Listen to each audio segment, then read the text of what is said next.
Hey everyone, and welcome to a deep dive into something I've been meaning to look into, um, microgreens. You know, those Oh, like tiny vegetables that are like everywhere now.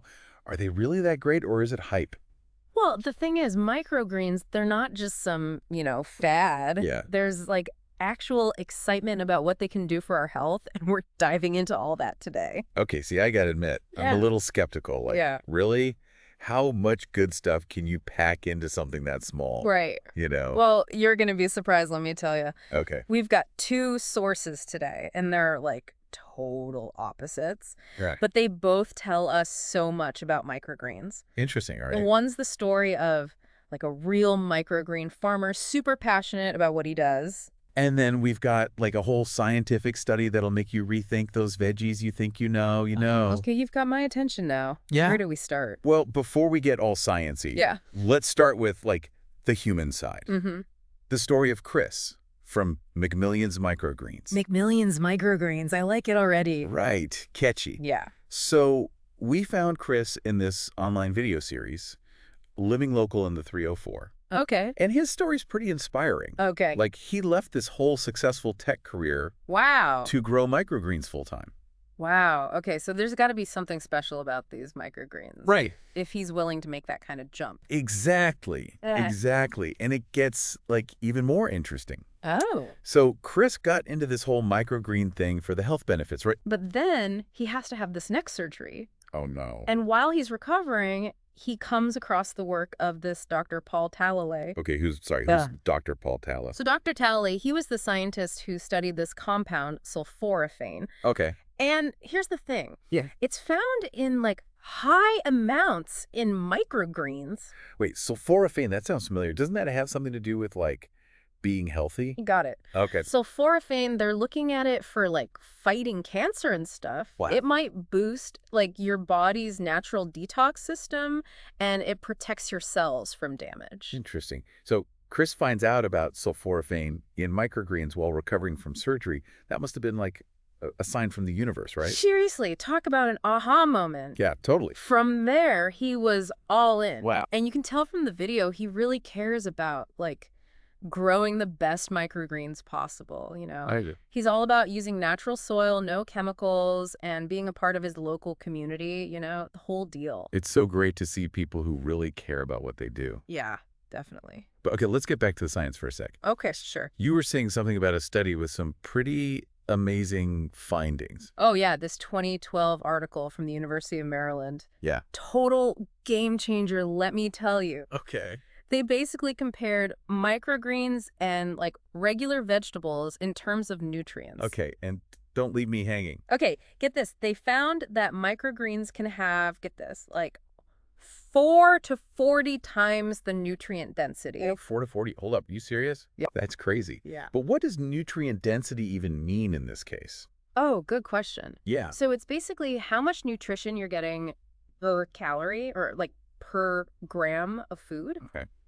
So like a tiny bit of microgreens could be like a huge serving of spinach or broccoli, nutritional speaking. Oh, wow. That makes a lot of sense. Yeah. So it's like this concentrated dose of good stuff, huh? Yeah. What kind of nutrients are we even talking about here? Well, they found way more vitamin C, E, and K in the microgreens. Wow. Plus beta carotene, which turns into vitamin A in your body, Right. all the good stuff. Yeah, it's important stuff. Huge for your immune system, your bones, protecting your cells, all of it. I mean, I knew they were good for you, Right. but I had no idea it was that big of a difference. It's wild, right? Yeah. And keep in mind, this is just one study, Right. There's probably a ton more to learn about, like how awesome microgreens are for us. Yeah, totally. But still, I think this research shows us like how powerful they can be. Yeah. You start to look at those little garnishes a whole lot differently. Totally. Like maybe they're not just decoration after all. I You know. know, right? But okay, so does this mean I have to like give up all my other vegetables now? No. It's not about that. Okay. It's all about, balance. Right. Microgreens, they're not going to replace everything. Yeah. But they're like this awesome way to get a ton of nutrients without having to eat a whole mountain of food, Yeah, that's a good point. Right. I like how you put that. A nutrient boost. Exactly. That's what it is, like a little shot of goodness. Exactly. Okay, so we've got this microgreen farmer, completely believes in this stuff. We've got the science to back it up. Sounds like it's time to get my hands on some microgreens, right? Haha, right. The best part is adding microgreens to, like, your daily life is Yeah. super easy. Okay, good, because I'm ready. And delicious. Okay, so, like, what do you do? Just eat them straight out of the container. Think of them like little flavor explosions, Okay. Salads are great. They add a nice crunch. Yeah. And they're so fresh. Right. And, like, extra nutrients, obviously. Of course. Soups, too. A little sprinkle on top. Yeah. Adds a pop of color. I saw someone on Instagram putting them on, like, avocado toast. There you go. Yeah. And don't forget, sandwiches. Oh, yeah. They're good with, like, hummus. Okay, that sounds really good right now. Right. Get creative. Yeah. Like Chris was saying how flavorful they are. Oh, right, from McMillions Microgreens? Yeah, like super intense taste. Right. Like the concentrated version of the vegetable, Interesting. Remember that study we talked about? Yeah.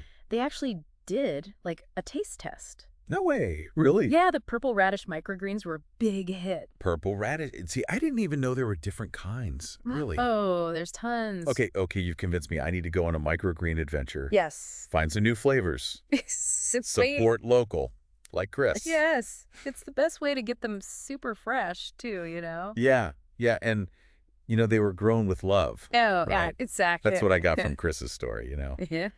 Like, real care went into it. It makes a difference, you can tell. Yeah, it does. So, yeah, it's not all just about, like, vitamins and stuff, Right, yeah. It's a whole thing. Exploring, finding new farms, getting connected to your food. It's a whole microgreen movement. It really is. Maybe you'll even start growing your own. Who knows? Maybe. All right, well, listeners, if you have a favorite microgreen, a favorite way to eat them, Yes. Let us know. tell us about it. Hit us up on social media. We want to hear from you. Yeah, show us your microgreen creations, and until next time, Happy growing. bye, everyone.